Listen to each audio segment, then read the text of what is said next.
Rede Tupi.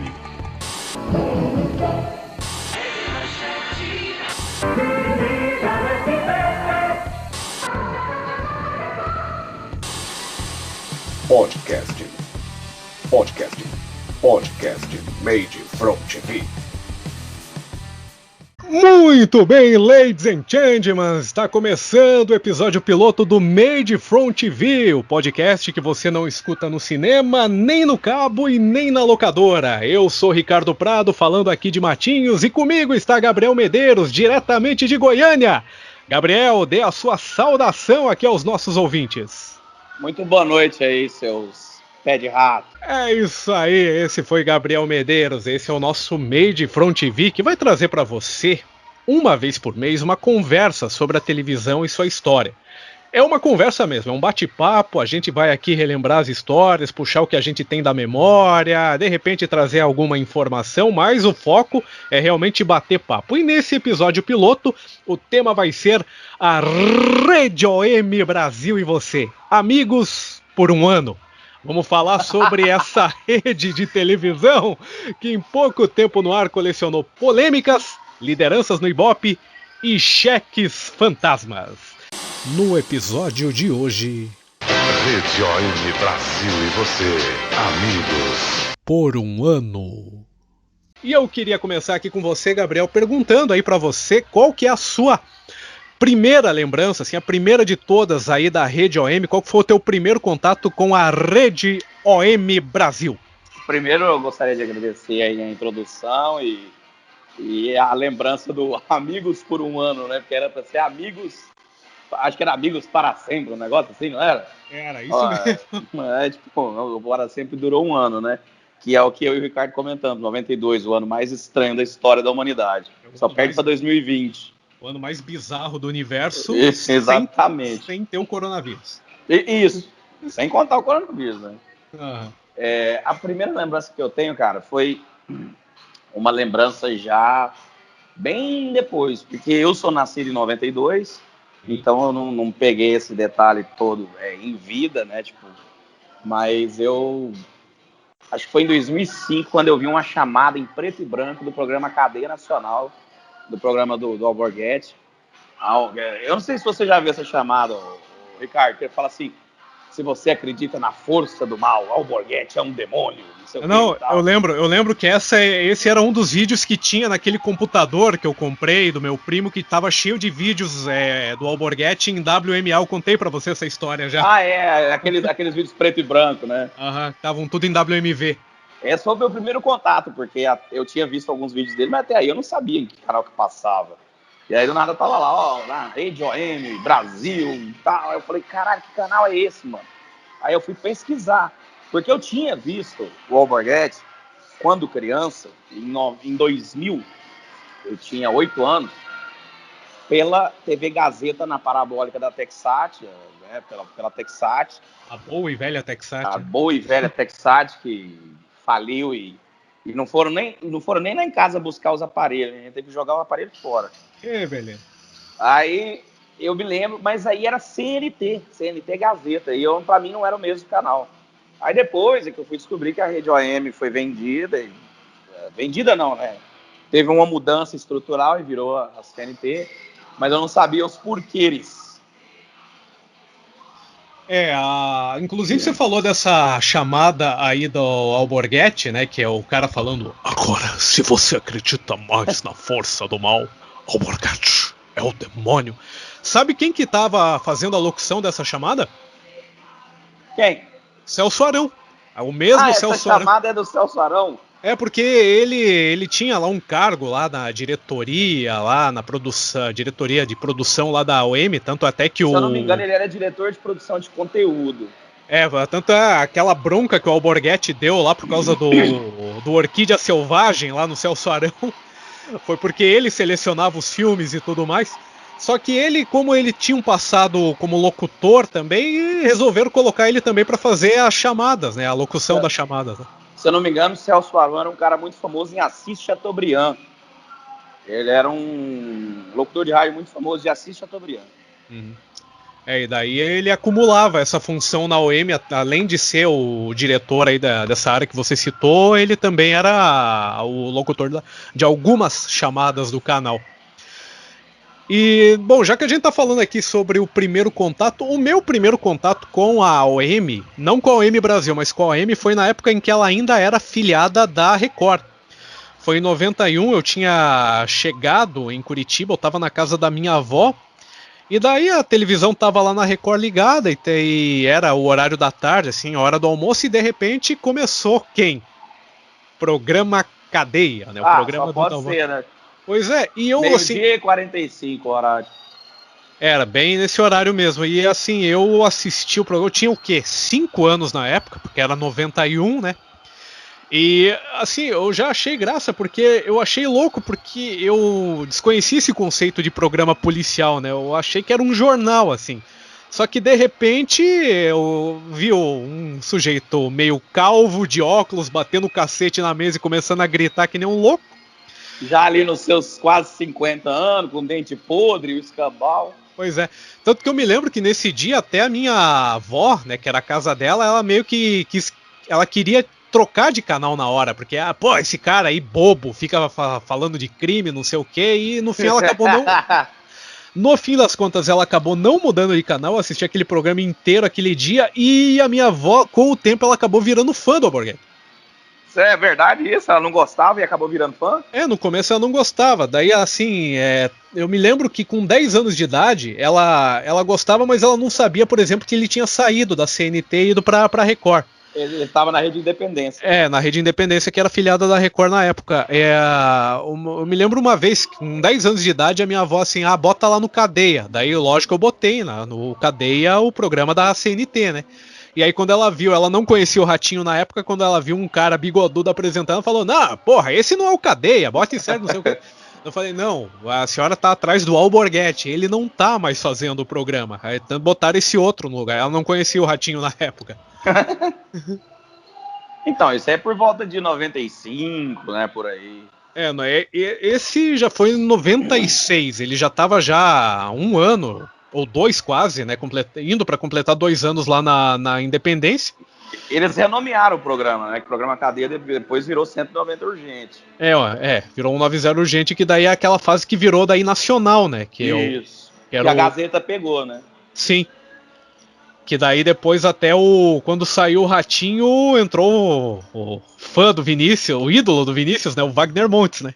Nossa Senhora, pelo amor de Deus. Foi demitido por incompetência. Se eu não me engano, o Alborguete saiu em 94 para fazer a campanha. Primeiro entrou no lugar dele o Maurício Filoco, durante muito pouco tempo. E aí depois entrou o Ratinho. O que eu lembro também é que em 94, porque por conta dessa licença que o Alborguete tirou para concorrer como candidato... É que na verdade não é uma licença, né? É lei eleitoral, né? Não, pois é, que ele teve que se descompatibilizar, né, da função de apresentador para concorrer aí a deputado. Eu me lembro que teve também, e isso eu lembro bem, que botaram o JP, que é um radialista lá de Curitiba, para apresentar o programa. Ele apresentou também, verdade. Tá certo. Então o Filoco, o JP e o Ratinho. E assim como o Cadeia era um nome que estava muito marcado, assim como o Alborguete, tiveram até que mudar o nome do programa, que passou a se chamar Programa Polícia. Ah, verdade, isso. Tem verdade. É porque é engraçado, né? Mas a gente vai falar mais disso lá pra frente, porque como nós somos fãs, se a gente for falar do Alborguete, a gente fica 2 horas aqui. Pois é. Mas continue sua elucidação. Então, assim, já que a gente começou aqui falando sobre o nosso primeiro contato, eu acho interessante falar que a OM, até explicando para quem não sabe... Só um parênteses. Eu queria te fazer uma pergunta curiosa. Sim. Esse primeiro programa que você viu, você lembra de alguma matéria que passou nesse programa? Puxa, cara, eu não vou lembrar, cara. Eu fiquei mais fixado mesmo na figura do Alborguete apresentando, que eu achei legal. Até que ele tava contido, eu acho que ele não falou nenhum palavrão. Se ele tivesse dito, com certeza eu ia lembrar até hoje. Mas era o estilo que marcou ele, né? Aquela coisa de vociferar, enérgica, bater o cacete na mesa. Se bobear, tava a caixinha de Marlboro em cima do balcão lá também. Marlboro não. O Alborguete fumava Charme. Ah, é o Charme. Charme, um cigarro comprido que, inclusive, eu cheguei a fumar esse cigarro, mas não existe mais, acabou. Eu conheço, é o cigarro que o tio Geraldo fumava. Meu tio Geraldo, o irmão da minha mãe. Mas aqui, então, como eu estava dizendo, assim, é interessante até para explicar para quem não conhece muito da história da Rede OM, que ela virou Rede OM Brasil em 92, mas ela já existia desde os anos 80, né? Desde 82 ou até antes, mas ela começou como um canal local, né? Que ela era filiada da TV Bandeirantes nos primeiros anos de existência, pelo menos ali em Curitiba. Ela começa em 79. 79, né? Desde a época ali dos diários associados ali, com o fechamento da Tupi e tal. E a OM começou ali, mas em 82 foi o ano que o canal ganhou grande destaque pela cobertura política no Paraná.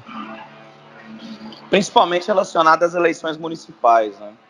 Sim, nessa época aí, até os debates organizados pelo canal é que acabaram virando uma tradição na época lá com prefeitos e até, né, eleições assim de porte maior, eleição para governador e tudo mais.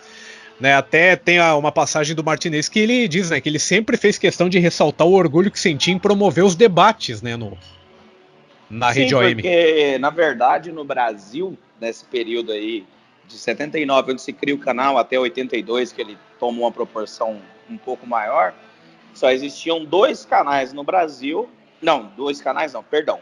Só existiam 2 cidades no Brasil que promoviam debates na televisão, que era Rio e São Paulo, e ainda assim era muito escasso, né? Sim, e ele teve essa iniciativa que, pelo menos aqui para o Paraná, era pioneira, né, de fazer essa cobertura política mais extensa, com debate e tudo. Sim.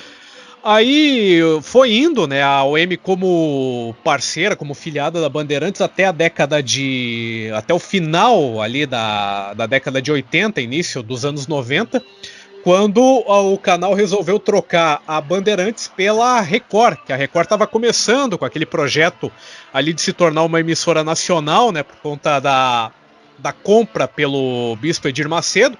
Vamos lembrar aqui que a Record ali até o início dos anos 90 era de propriedade dos... Início dos anos 90 não, final dos anos 80 era propriedade metade do Silvio Santos e metade da família Machado de Carvalho.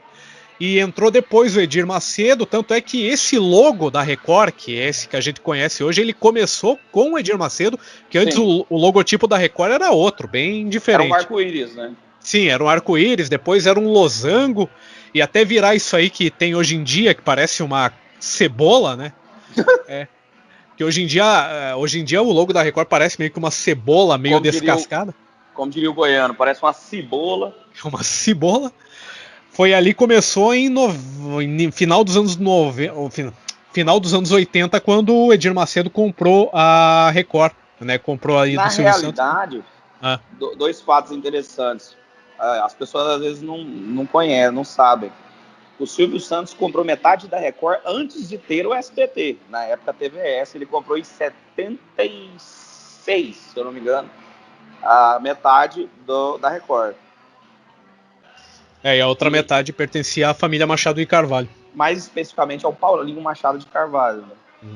Tanto que eu me lembro até uma piada do Oscar Pardini imitando o Silvio Santos uma vez no programa do Tom na Record, que ele falando, eu já fui dono de metade desse canal, né? Aí eu vendi essa metade, peguei o dinheiro e comprei a outra metade.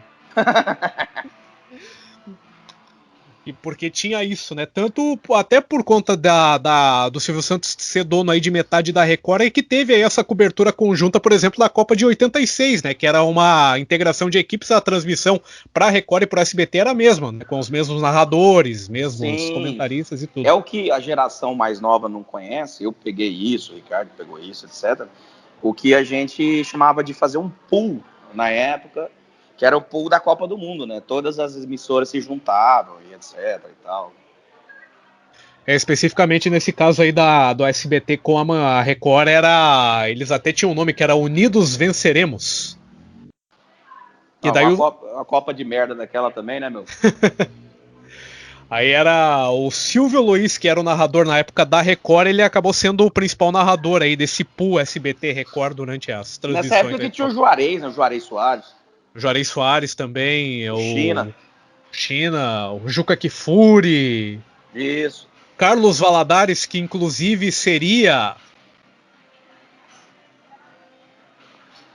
Eu tô tentando puxar da memória aqui se ele realmente foi narrador desse consórcio Record SBT em 86. Ele foi. Ele seria, inclusive, um dos narradores da OM mais pra frente, só que sim. não do futebol, né? Ele fazia a narração daquelas lutas de telecat, né? De luta livre que tinha na OM, que eram os gigantes do ringue. Ah, tá. E mais pra frente a gente vai falar disso também. Mas daí, voltando a falar aqui da OM, então ela era afiliada da Bandeirantes até o final ali dos anos 80, né? E ali em 1990 que acabou trocando para Record e ficando aí coisa de um ano e meio como filiada da Record. Tanto que até uma coisa interessante que eu lembrei aqui, tinha umas fitas VHS na casa de uma tia minha, e uma das fitas tinha um jogo do Campeonato Paranaense de 91 com transmissão da OM ainda na condição de filiada da Record. Então, isso foi...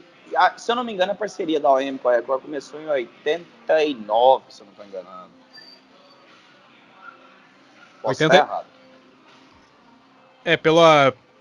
Pelo que eu tô vendo aqui, diz que a parceria com a TV Bandeirantes se encerra em 1990, né?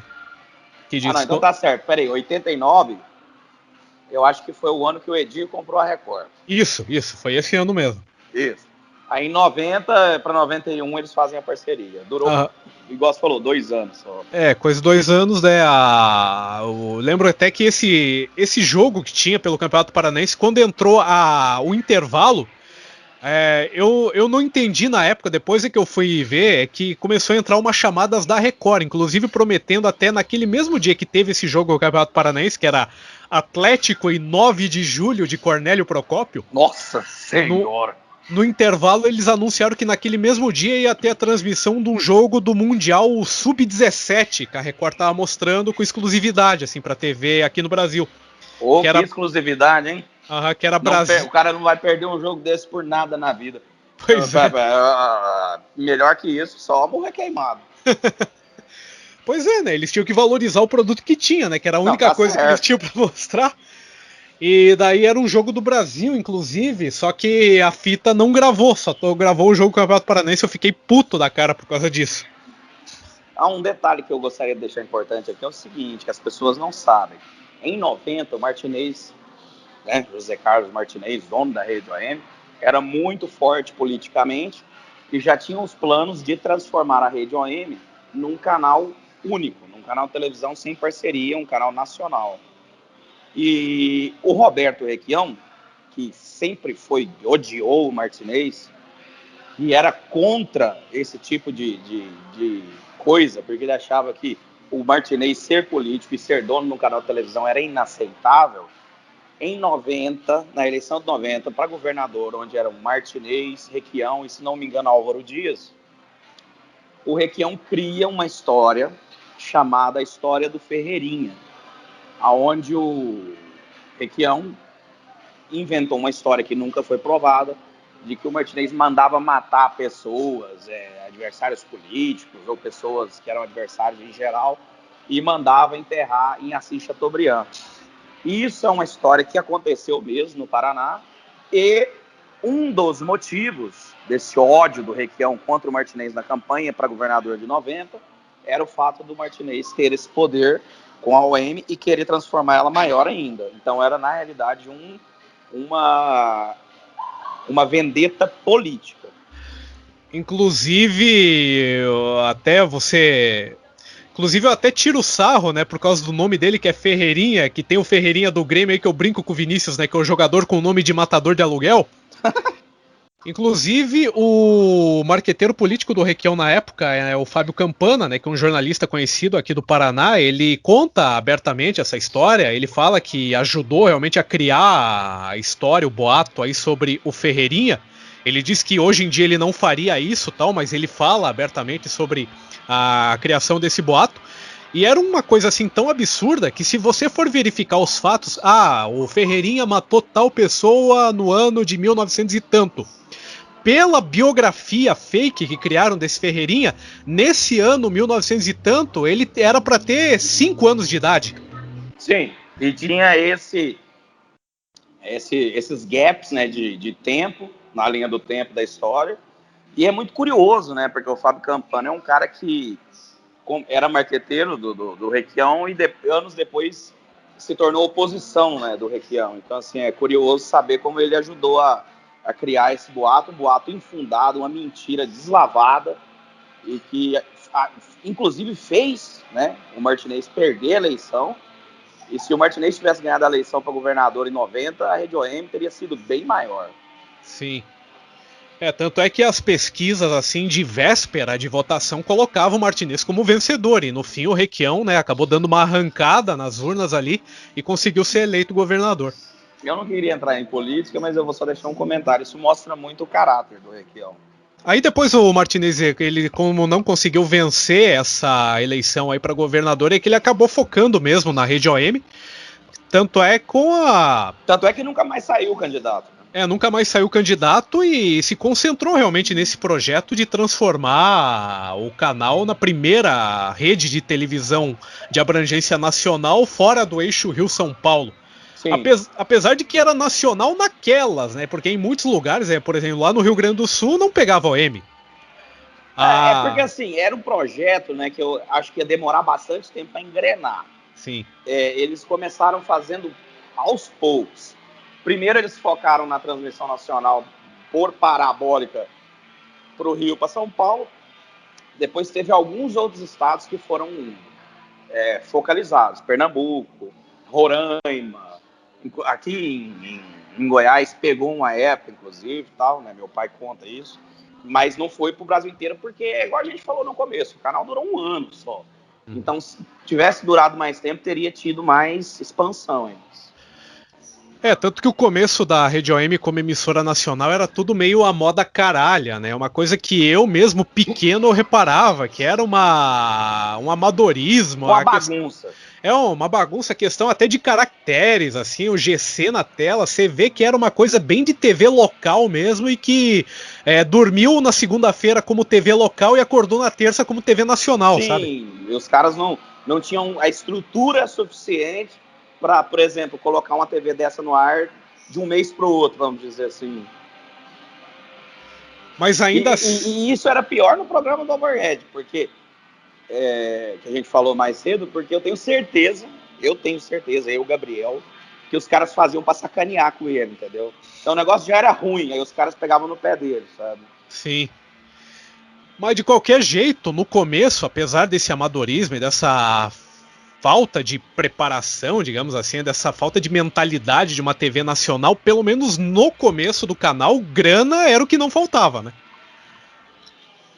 Uma injeção de grana muito grande, né? Você fala principalmente no período do começo da Rede OM Nacional, nós sabemos hoje, né, os documentos provam, etc, tal, que essa injeção veio do senhor PC Farias, e do governo, não vou dizer diretamente, né, porque um governo não é uma pessoa só, mas do governo Fernando Collor.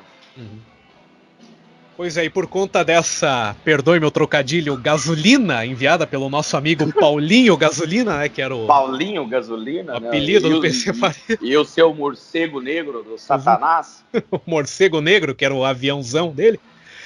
E por conta dessa grana, o M investiu, até contratando, né, várias...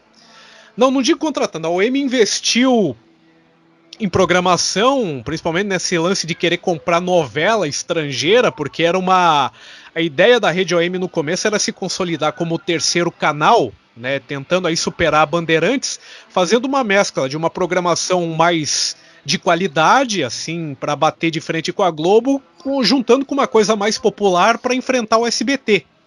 E tanto que eles focaram bastante em esportes, que era o que eles queriam bater da Bandeirantes, né? E depois focaram também em notícias. Por exemplo, a Globo sempre foi forte na questão jornalística de alto nível. Aí, um exemplo, aí surge o Fala Brasil, por exemplo, que era um jornal que era para tentar desbancar o Jornal Nacional. que aquela ideia do Fala Brasil eu achava genial. Genial. Era aquela coisa de mesclar a notícias sérias, ter um time de comentaristas e nesse time de comentaristas ter o Alborguete para falar só de notícias policiais. Notícias policiais, ou seja, você fazer um jornalismo que hoje que é o jornalismo que os caras fazem hoje, né? Bem diferente, dinâmico e tal. Os caras já queriam fazer isso no Fala Brasil em 92. Eu me lembro que até eu numa página que eu participava, até comentando um dos vídeos do Fala Brasil, né, que mostra, né, o Alborguete falando sobre dando aquela notícia do racha lá em Curitiba, né, que acabou matando 3 mulheres lá, um racha lá que foi feito lá no meio da cidade. Eu até comentei, a ideia do jornal era muito bacana, que seria uma mescla do que era o Fantástico na Globo com o antigo jornal de vanguarda da Bandeirantes, que Sim. tinha o apresentador para ler o TP, para dar notícia, mas tinha um punhado de comentarista, cada um falando da sua área ali, e ao mesmo tempo que você tinha ali o Galvão Bueno falando de esporte, você tinha o Washington Novaes falando de notícias mais referentes assim à natureza, tal, que ele sempre foi um cara mais focado nisso. Você tinha ali o Alborguete lá com aquela estridência dele, dando notícias policiais e dando seu comentário sobre, né, o noticiário policial. Da mesma forma que a Globo fez com o Alexandre Garcia, com o Arnaldo Jabor, ou seja, tudo copiado. E, na realidade, o primeiro jornal que fez isso vem dos anos 60, né? Que é se eu não me engano, primeiro plano piloto, se eu não me engano, que era um jornal na Tupi, que tinha o Luiz Jatobá, o Cid Moreira, e eles faziam esse tipo de formato. E aí, E o pior é que esse jornal ele acabou saindo do ar porque tinha uma questão de direitos referentes ao nome, porque Fala Brasil era um nome patenteado pela Record. Pela Record, exatamente. Tanto é que é usado até hoje, naquele jornal matinal que a Record tem. Só que aí, a OM ela decidiu mudar o nome do jornal para Jornal da OM, e na esteira disso acabou mudando o formato do jornal. Preservou apenas os apresentadores lendo o TP, tirou os comentaristas, o que eu achei que foi um tiro no pé. Tinha que mudar o nome do jornal? Tá certo, tinha que mudar. O apresentador era o grande Carlos Marassi. Era o Carlos Marassi e a Valéria Balbi, que é casada com o Guga de Oliveira, que era um dos diretores lá da OM, que é irmão do Boni. Sim, e foi... Eu concordo com você, na mudança de programação foi um tiro no pé total, a mudança do formato. Podia deixar, inclusive, esse Guga de Oliveira é citado num vídeo do Alborguete, que ele fala, né, que se acontecer tal coisa, eu vou até São Paulo pelado, eu, o Galvão Bueno e o Guga. O Guga que ele se referia é o Guga de Oliveira. E na realidade tem uma curiosidade muito engraçada, uma curiosidade curiosa, sessão pleonasmo, que no mesmo estúdio, que era o estúdio 3, onde o Alborguete gravava o Cadeia, seria do lado esquerdo dele, no caso, o nosso lado direito, que está vendo a tela, ficava o estúdio do Fala Brasil do lado. O Fala Brasil, que como você disse, era apresentado pelo Carlos Marassi e pela Valéria Balbi, que é uma das apresentadoras da formação clássica do Fantasia no SBT. Sim. Era ela, a Adriana Colim, a Jaqueline Petkovic e a Sem Terra lá, como é que é o nome? A Débora Rodrigues. Aí tinha o Fala Brasil, que acabou mudando o nome, infelizmente, para Jornal da OM. Quer dizer, poderia ter mudado o nome e preservado o formato, mas eles decidiram trazer o formato mais de jornalzão tradicional, que a gente concorda aqui que foi uma cagada do pessoal da OM. Sim, totalmente. Porque se você tem um formato e depois a Globo imita, porque alguma coisa está dando certo. Pois é. E a OM tinha também o OM Repórter, né, que um dos meus episódios preferidos desse programa foi a cobertura do caso Evandro. Ah, sim, que foi na realidade Aí, mais uma coisa que aconteceu em 92, no Paraná, que a OM cobriu, que foi uma coisa de outro planeta, que foi o caso Evandro, que foi coberto por todos os programas. Fala Brasil, Programa Cadeia, OM Repórter, tudo. Mas esse no AM Repórter, inclusive até eu vou Inclusive eu vou disponibilizar depois o link de um vídeo que eu achei aqui de uns trechos desse programa, especificamente desse programa.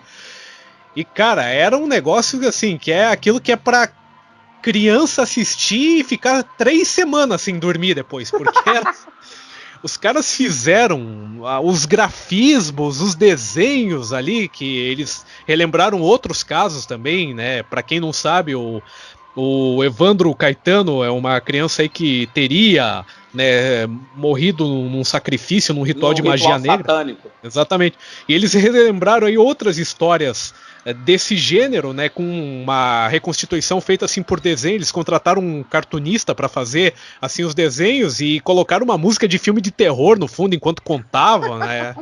Era tipo um troço bem que... Pô, aí as pessoas se lembram muito do caso do Evandro, mas não se lembram que ao mesmo tempo do caso do Evandro, paralelamente, né, aconteceu um caso da Valentina, né, da bruxa Valentina, e de um argentino safado que era marido dela, que também matava crianças. O José Teruji. Exatamente. Então esse caso aconteceu paralelo com o do Evandro. E teve o desaparecimento de uma outra criança, que essa não foi confirmada a morte, mas continua ainda como desaparecida, que era um menino da mesma idade do Evandro, alguns meses antes, que sumiu lá em Guaratuba, que era o Leandro Bossi. Exatamente, que provavelmente tem ligação, todos esses casos, muito provavelmente, não foi provado pela justiça, mas todos eles têm ligações entre si. E... eu pago pra você um sorvete de limão se você descobrir quem que é o advogado que defendeu a Valentina. Cláudio Daledoni. Esse mesmo. É o cara mais... Quer dizer, tá certo, né? Advogado tem que defender, foda-se e tal, mas esse aí gosta de tranqueira, viu? Esse curte. Como é que é a frase?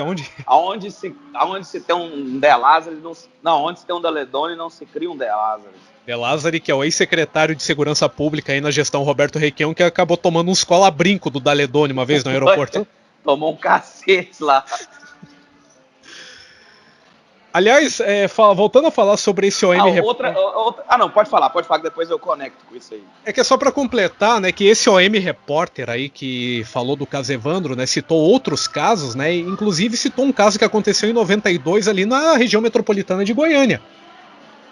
Qual caso? Uma menina de 12 anos chamada Fernanda Militão, ela que teria sido aí primeiro estuprada e depois morta por acho que era 2 caras também, que é ligado também com questão da magia negra também, que depois de morta teriam recolhido um pouco do sangue da menina para fazer um ritual, porque o cara era broxa, e no fim foram ver toda a família do cara estava envolvida, e um pai de não santo... é de rir, né, bicho? Mas é foda. Um pai de santo de Brasília também estava envolvido na história, porque meteram na cabeça do cara que se ele sacrificasse uma criança com o sangue dela, ele poderia resolver o problema de impotência dele. Na realidade, essa família militar é uma família famosa aqui em Goiânia, mas eu não sabia dessa história, não. Essa história é muito antiga, né? Provavelmente eu tinha acabado de nascer, alguma coisa assim. Então, não se comenta muito nessas coisas. Assim, tem alguns crimes em Goiânia que são lembrados até hoje. Por exemplo, o primeiro sequestro que aconteceu em Goiânia, em 1980, de um menino que morava no Jardim América, sabe? Que é um bairro aqui em Goiânia. Uhum. Até hoje, algumas pessoas lembram disso, mas outras coisas não dá para lembrar. O nome da menina é Fernanda Gonçalves Militão, ela tinha 12 anos na época. Parece que em 92, eu falo, o capeta tava solto mesmo. Foi o ano em que aconteceu tudo quanto foi tipo de bizarrice, foi em 92. Tipo Alain Aladim, né? O Alain Aladim, né? O Aladim sepultado vivo. Eu não vou ficar contando isso aqui, não. Vocês vão pesquisar aí, viu? Inclusive, uma das bizarrices que aconteceu em 92 foi o fato do Galvão Bueno estar fora da Globo. Isso porque ele foi contratado pela Rede OM. Exatamente. Eu até queria entrar com um adendo interessante, mas assim, você, Ricardo, pode explicar melhor como se deu a questão da Libertadores na Rede OM em 92.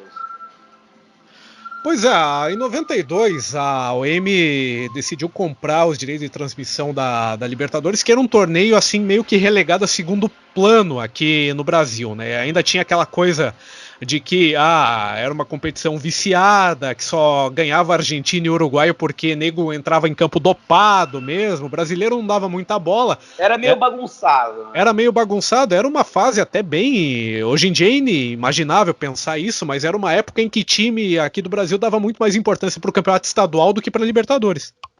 Parece que é outro planeta, né? Comparado com o que é hoje. Exato. E em 92 a competição estava voando, né, sem nenhum canal se interessar em transmitir.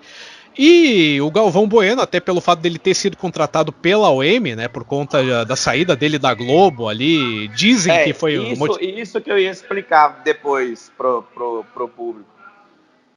Não, você já pode explicar agora já. Porque a saída do Galvão para a Rede OM, lógico que teve outros fatores, mas a saída se deu a um problema muito sério de comunicação dentro da Globo entre ele e o Reginaldo Leme.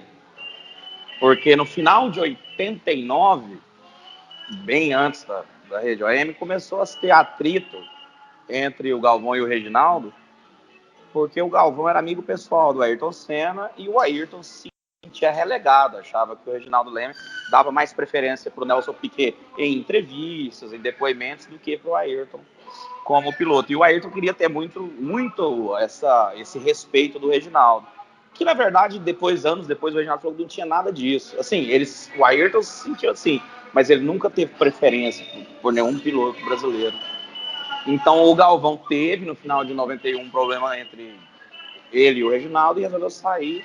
Recebeu uma proposta milionária da OM e foi tocar a área de esporte da OM junto com essa questão da Libertadores aí que a gente está falando. Mas é verdade, realmente era um atrito entre os três ali, entre o Galvão, o Reginaldo Leme e o Ayrton Senna.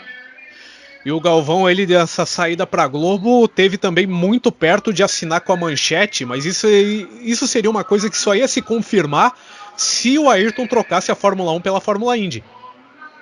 Exatamente, porque em 92, no começo de 92, o Ayrton fez um teste pela Penske, equipe da Fórmula Indy, do Roger Penske, e ele chegou a pensar em fazer uma transferência e tirar um ano sabático da Fórmula 1 em 92 e fazer um ano na Indy, que nem o Mansell fez em 93, depois que ganhou o campeonato de 92. Então, mas não se concretizou. Então é basicamente isso aí que você estava falando. A Penske, que para quem é mais leigo assim, automobilismo, é a McLaren da Fórmula Indy, né? Porque tinha a pintura igualzinha, né? Por causa do patrocínio da Marlboro, mas no fim das contas não tinha nada a ver uma com a outra. E na verdade quem fez essa ponte foi o Emerson Fittipaldi, que vinha ganhando tudo na Indy pela Penske e queria muito levar o Ayrton para lá. O Ayrton estava inclinado aí, mas a McLaren fez uma mudança no contrato, resolveu pagar mais, falou que estavam querendo mudar o motor Honda por outro fornecedor, isso já interessou o Ayrton, etc e tal. Então ele acabou ficando para 92 e não foi para a Indy, então o Galvão acabou não indo para a Manchete mesmo. Ele acabou indo para a Rede OM e ele, né, por iniciativa dele, aí a OM acabou investindo muito na questão do esporte, né, com a compra. Não só, fala-se muito da Libertadores, mas também teve a Copa do Brasil. Que até. A Copa do Brasil, quem ganhou nesse ano? Em 92 foi o Internacional. Inclusive, a Copa do Brasil, nesse ano, ela foi no segundo semestre, o Brasileirão no primeiro. Nossa, completamente diferente, né, velho? De hoje. Totalmente diferente de hoje. E aí o Internacional foi campeão, a final foi contra o Fluminense. Inclusive foi bizarro, porque na campanha do título do Inter, um dos eliminados pelo Internacional foi o Grêmio. O Grêmio foi eliminado pelo Inter. Foi eliminado pelo Internacional, depois de 2 empates, o Inter ganhou nos pênaltis. Só que assim... Mas em que fase? Foi, se não me engano, nas quartas de final. Ah, tá. Ou na semifinal, agora eu não vou lembrar de cabeça, mas assim, foi numa dessas fases. E assim... Os 2 jogos aconteceram em Porto Alegre, tiveram transmissão nacional pela OM, mas a OM era um canal que não chegava até Porto Alegre. Não chegava em Porto Alegre. Era bizarro isso. E o Galvão transmitiu os dois O jogos. ápice do amadorismo. E o São Paulo, que foi campeão da Libertadores, né, em 92. O São Paulo foi campeão da Libertadores, né, até... Muito se fala do São Paulo, mas também os jogos do Criciúma também foram bem bacanas de se acompanhar naquela época. Verdade. E o Criciúma era outra equipe brasileira na competição, né, havia ganhado a Copa do Brasil em 91. O Criciúma extremamente forte. Com a grana do patrocinador, né? Era bizarro porque foi... Eu não vou lembrar se teve precedente isso, mas se não me engano, o Criciúma deve ter sido aí a primeira equipe que estava disputando a Série B e jogado a Libertadores por ter sido campeão da Copa do Brasil. Na realidade, eu acho que é o único que aconteceu na história. Não, depois teve Santo André, teve... Então, São Caetano, né? O São Caetano, até quando disputou a Libertadores, ele ainda estava na primeira divisão, mas teve Santo André, teve Paulista de Jundiaí, teve... Verdade. Não, é o primeiro caso, né, no caso. O primeiro. E aí teve, né, naquela época as equipes do mesmo país ficavam no mesmo grupo, tal, então o São Paulo e Criciúma, além de terem se enfrentado na primeira fase, ainda se enfrentaram de novo nas quartas de final. E, foram jogaços, assim, principalmente na segunda fase, 1-0 no Morumbi, 1-1 em Criciúma, e a OM transmitindo tudo isso. Inclusive, uma audiência poderosíssima, né? Realmente, a OM 92, cara, tinha tudo para dar certo. Tinha. E a equipe esportiva que era formada, fala-se do Galvão, mas também tinha o Lombardi Júnior como outro narrador do canal. O Lombardi Júnior que morreria em 94 num acidente de barco aqui no litoral do Paraná. Rapaz, esse eu vou te falar que eu não conheço. Lombardi Júnior. Lombardi Júnior, ele era um narrador de rádio aqui, acabou, a experiência na OM foi a primeira dele em televisão. E ele, depois que o Galvão voltou pra Globo, ele passou a ser o narrador 1 do canal, né? Primeiro narrador. Entendi. E tinha também o Marcelo Ribeiro, que também poderia narrar. O Marcelo Ribeiro acabou narrando mais basquete, porque até isso a OM inovou. Eu me lembro que eu achei, garimpando aqui, eu achei um vídeo no YouTube da OM transmitindo um jogo do Campeonato Carioca de basquete com o Marcelo Ribeiro narrando.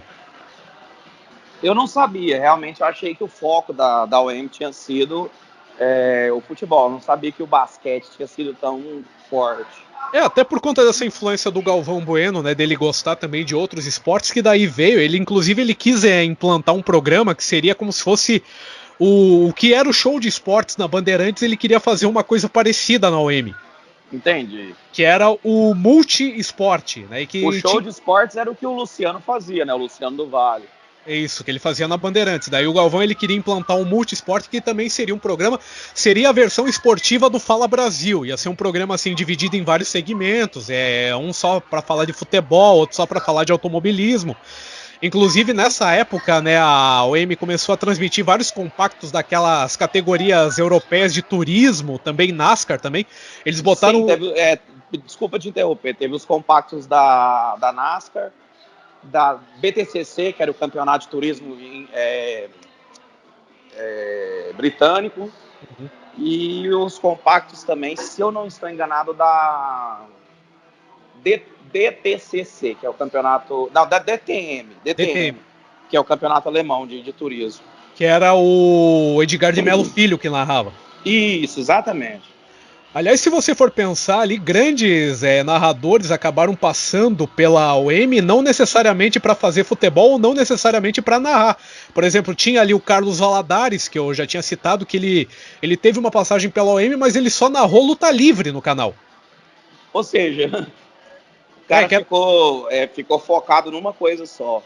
Que era até uma coisa que o Galvão ele quis investir até para complementar essa grade esportiva da OM, que era colocar nas noites de domingo essas lutas livres com o Carlos Valadares narrando. Também o Luiz Carlos Júnior passou pela OM também, mas ele, se não me engano, ele não chegou a narrar, ele era só apresentador mesmo.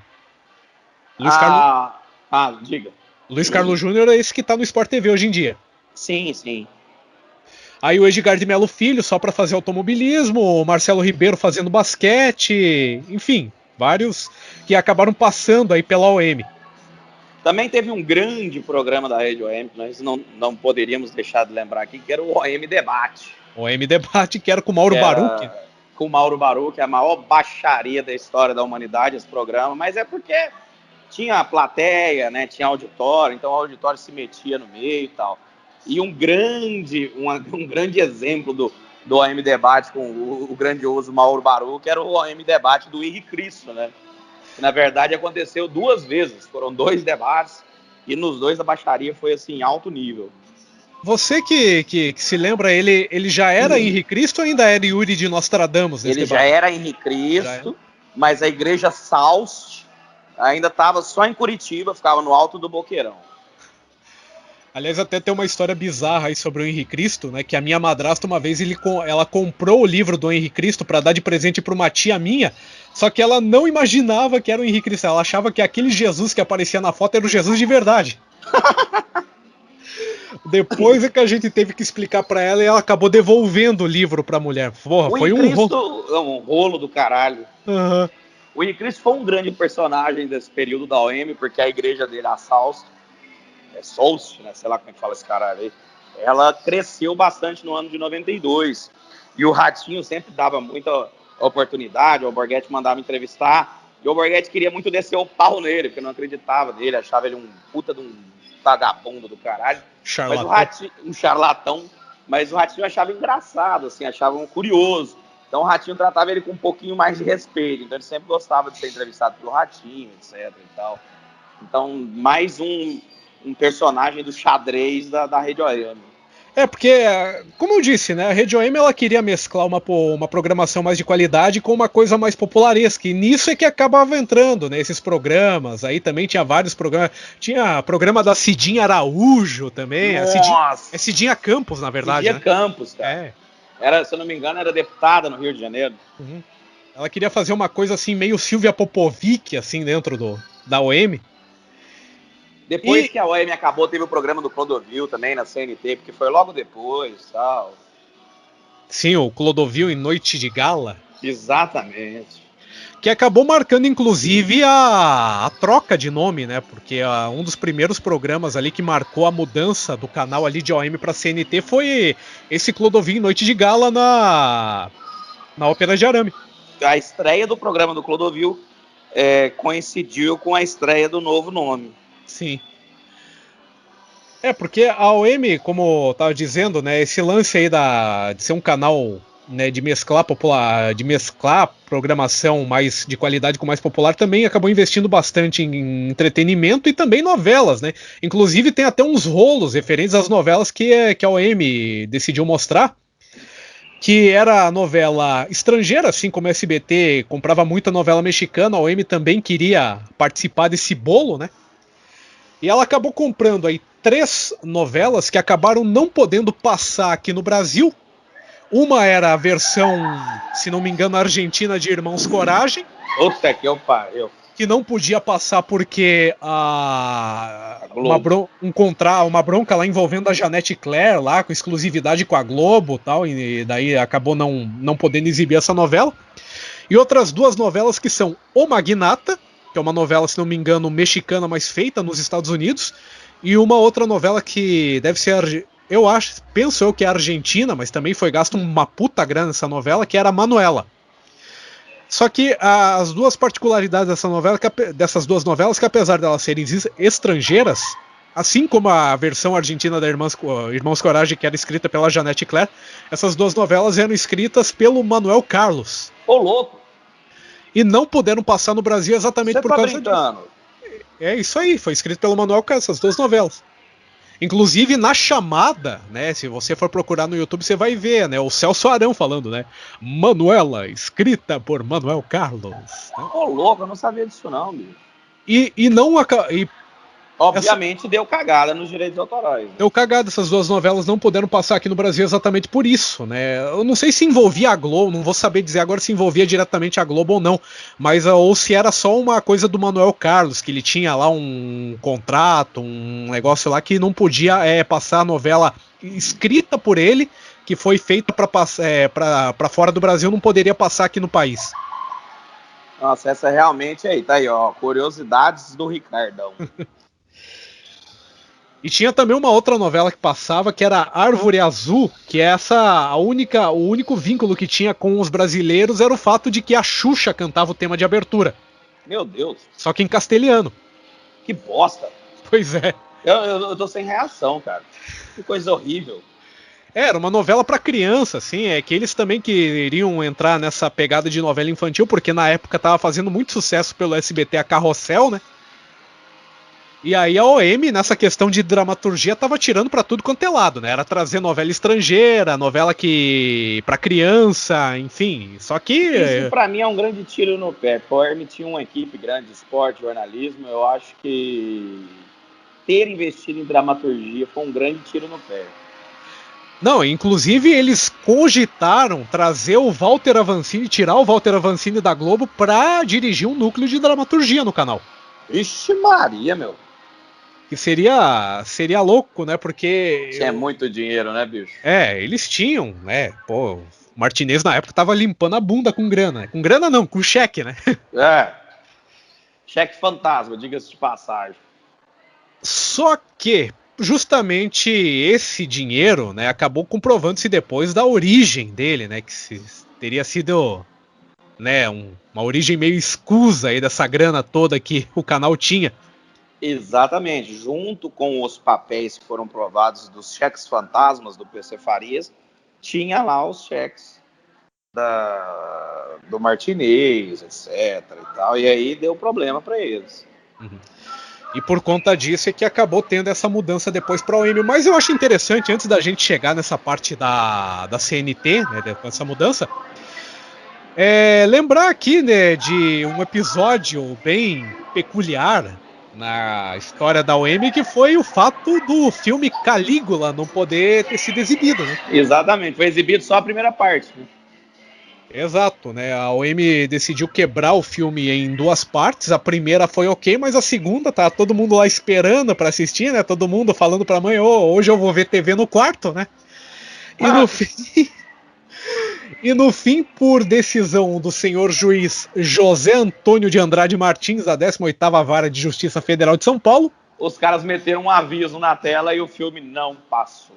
Exatamente, e foi até bizarro porque eles fizeram um jornal da OM improvisado, falando sobre essa decisão judicial, né? Inclusive com matéria pronta, tinha até esse vídeo no YouTube.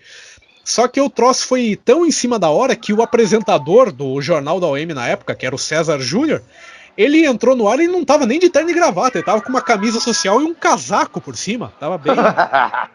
Parecia que ia apresentar um programa esportivo na hora, mas não, foi uma espécie de jornal da OM especial ali, falando em programa esportivo, temos também a famosa história do Fernando Gomes, né? Na época que o Fernando Gomes trabalhou na OM, que o programa dele era um programa de pouco antes do programa Cadeia, e dizem os relatos que toda vez o Fernando Gomes atrasava o programa, né? E o Alborguete entrava no estúdio pra falar, sai do meu horário aí, porra, e zoava o programa dele todinho. E sempre encheu o saco do Alborguete, era aquela fase que o Alborguete tava parecendo o James Belushi, né? Exatamente. Ia lá atazanar a vida do Fernando Gomes. Aliás, você sabe que o Fernando Gomes, ele não se chama Fernando Gomes, sabe disso, né? Não sabia disso não, velho. O nome de batismo dele é Abrilino Fernandes Gomes. Meu Deus do céu, Abrilino. Tá explicado porque mudou o nome, né? O nome desse aí, ou você muda ou você dá um tiro na cabeça, né? Mas uma coisa que eu queria lembrar aqui também, cara, que a gente comentou e tem as pautas, são as grandes polêmicas do programa Cadeia na Rede OM, que deu dor de cabeça e muita despesa para eles. Então, assim, o que a gente pode falar? A gente falou no começo, tal, mas de forma mais aprofundada, o que a gente pode... Eu deixo você puxar e eu falo. O que a gente pode falar sobre o programa Cadeia?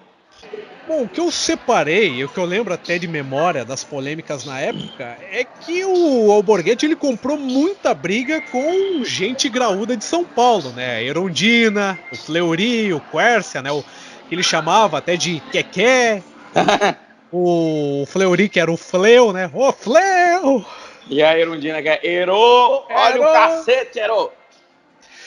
Tanto que eu me lembro até que ele leu um artigo do senhor Antônio Pimenta no jornal O Diário do Comércio Londrinense, acho que é esse o nome do jornal agora. Antônio M. Pimenta, Orestes. o artigo sobre o Orestes Maracutaia Quércia.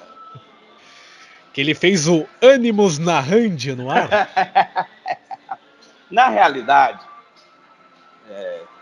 o programa foi tirado do ar em São Paulo, a pedido do Quércio, a pedido não, a ordem, né? Por questões difamatórias. Então essa é uma polêmica que aconteceu, porque o programa parou de passar em São Paulo, né, primeiro, depois passou de parar no Rio, mas a gente chega lá, passou de passar primeiro em São Paulo por conta dessas questões jurídicas com o governador Quércio. Inclusive tem um amigo meu, mais velho, que se lembra da época que o programa Cadeia passava na OM em São Paulo. Ele conta, Ricardo, que as crianças assim, os moleques, discutiam no recreio sobre o programa do dia anterior. Então, o programa Cadeia era muito estourado em São Paulo. Ele lembra disso, ele fala, eu lembro que foi só durante um ano, mas eu tenho vívidas memórias de chegar no recreio e a molecada tá falando assim, olha, você viu o que o Alborguete falou ontem? Você viu o que aconteceu no programa? Alguns gravavam um programa porque não tinha vídeo cassete em casa, davam um jeito de gravar áudio, só o áudio na fita, e levavam a fita para ouvir no Walkman, no recreio. Então, assim, esse amigo meu conta esses detalhes de como o programa em São Paulo foi muito, muito estourado. Mas você disse que o programa depois ele foi proibido. Não é bem a palavra, deixou de passar também no Rio de Janeiro? Aconteceu isso também? O programa foi tirado do ar no Rio de Janeiro pouco depois, pelas questões da polêmica do Alborguete com o Comando Vermelho. Existe aquela famosa história, né, de que ele meteu o pau no Comando Vermelho e os caras do comando metralharam a sede da OM lá no Rio de Janeiro, a fachada, né, tal. A TV Corcovado? A TV Corcovado, e eles resolveram tirar do ar por questões, é melhor maneirar e tal, vamos dar uma maneirada. E essa é uma história verídica também que aconteceu. No mesmo ano ele conseguiu ser tirado do ar dos dois maiores estados brasileiros, um por um governador e o outro por uma facção criminosa. Então, assim, o cara era o mais louco que já passou pela face da terra. Inclusive tem até aquela música que ele cantou no ar, né, em homenagem ao Comando Vermelho, né, que era o Cadeia já, cadeia já. Traficante tem que pagar. Que legal! Alô, Comando Vermelho! Cadeia já, cadeia já. Comando Vermelho tem que pagar. Eu fico meio chateado com isso, mas eu acho que o programa do Alborguete foi uma das grandes derrocadas da rede OM, que ajudou a acabar com o resto que tinha, porque pro final do ano, o Alborguete começou a comprar uma briga, que eu acho que era uma briga mais moral e ética do que patrão e empregado, onde ele começou a realmente bater no PC Farias, bater no Fernando Collor, falar que o irmão do Collor tinha razão e que tinha que mostrar os documentos de todas as cagadas que o presidente estava fazendo. Então, o Alborguete começou a comprar essa briga, uma briga ética, e isso acabou piorando a situação, porque em Brasília o pessoal não gostou disso aí de jeito nenhum, então... E o Alborguete também é aquela coisa, né, ele acabou... Eu não sei, eu penso que, assim, do mesmo jeito que mais pra frente, quando a CNT teve o programa do Sérgio Malandro, que era aquela coisa, era um programa que até poderia dar audiência, e dava realmente audiência, né? Principalmente no caso do Sérgio Malandro, que chegou a ficar em primeiro lugar no Ibope, mas não dava faturamento porque ninguém queria anunciar. Por causa da questão. Sim. A gente via, né, o Alborguete, ele tinha os patrocinadores na parte local, ali no Cadeia Estadual, que passava no período da tarde, que tinha lá o Chamate Real. O Kirten Madeiras, o Clube não sei o quê. Como é que era? O Frigorífico Paranapanema. Inclusive essa do Chamate Real tem aquele merchan que ele fez que era, né? Você tem que chegar na loja e falar assim, eu quero Chamate Real. Quero! Se não tiver, você chama os homens. Vai Chama todo os mundo homens. em cana. Vai todo Quebra mundo em cana. tudo, vai todo mundo em cana. Então, assim, é aquela coisa, o Alborguete, a Rede OM, nós estamos falando dela, mas nós falamos dele porque tudo isso que a gente está falando aqui, sejamos sinceros, são dois motivos. Primeiro, quando se fala de Rede OM hoje, as pessoas da nossa idade ou mais velhas do que a gente só lembram de duas coisas. A Libertadores de 92, que foi um auge para a Rede OM em termos de esporte, apesar de ter uma puta divisão de esporte, etc. E o programa Cadeia, são o que as pessoas lembram da Rede OM. Então, assim, a gente tem que falar aí porque o Alborguete começou a criticar muito o governo no final, quando a coisa estava já bem apertada, arrochada. Então a gente tem que acabar falando sobre isso. Sim. Aliás, você falou aí da Libertadores até, rapidinho antes da gente se tocar pra frente aqui, que eu me lembrei de uma história sobre a Libertadores 92, que a Globo chegou a procurar a OM e ofereceu uma grana para poder transmitir a final. Mas aí com exclusividade, né? Não, seria transmitindo a final junto com a OM. Uai. Cada canal faria daí a sua transmissão, né? Só que daí a OM inteligentemente falou, nananina não. Porque é foda, também é um fato, cara, que assim, se você vai dividir você tem uma rede de televisão, vai dividir um evento esportivo com a Globo, é pedir pra não ter audiência, você vai, né? Se fuder, você não vai ter audiência. Mano. Todo mundo vai preferir assistir na Globo, apesar do Galvão apesar do lá. Galvão não estar lá, né? É, mas tem aquela coisa de ser a Globo, né, na época. E a OM, assim, por uma questão de inteligência, sabendo que se tivesse que dividir a transmissão, né, ia levar desvantagem, né, porque a maior audiência ia acabar ficando com a Globo, até pela questão da penetração maior em outros lugares e tudo mais, falou não, né, pode, mesmo com a grana que foi oferecida. Tanto é que a OM, ela transmitiu aquela Libertadores, o único canal que teve aí a possibilidade de transmitir a final junto com a OM foi a TV Cultura pro interior de São Paulo. Então, assim, eu me perdi aqui, bicho. Eu entendi o que você falou, mas eu me perdi no comentário. Então a Cultura passou pro interior de São Paulo, final da Libertadores. Passou porque é o seguinte, a OM, como ela ainda não tinha não tinha estrutura lá em São Paulo, por questão assim de câmera no Morumbi, essas coisas e tal, ela precisava do apoio técnico de um canal que fosse mais estofado, assim. No começo, quem prestava esse apoio técnico era a TV Jovem Pan. Ah, entendi. Tanto é que, assim, TVJP. A TVJP, tanto que pelo acordo que foi feito, a TV Jovem Pan, ela entrava com apoio técnico nas transmissões em São Paulo, e em troca ela poderia, além, claro, da compensação financeira, ela poderia transmitir o VT dos jogos. Ah, entendi. Tanto é que você acha no YouTube um jogo do São Paulo na primeira fase da Libertadores contra, se não me engano, o Bolívar, né, que foi no Morumbi, que é a transmissão da Jovem Pan com a narração do Milton Neves. Ah, tá. Essa parte realmente eu não sabia que tinha essa parceria com a TVJP. Que era só daí, eles só poderiam transmitir daí os VTs, né? Aí ao longo que a Libertadores foi avançando, daí essa mesma parceria foi desfeita com a Jovem Pan e foi feita com a TV Cultura.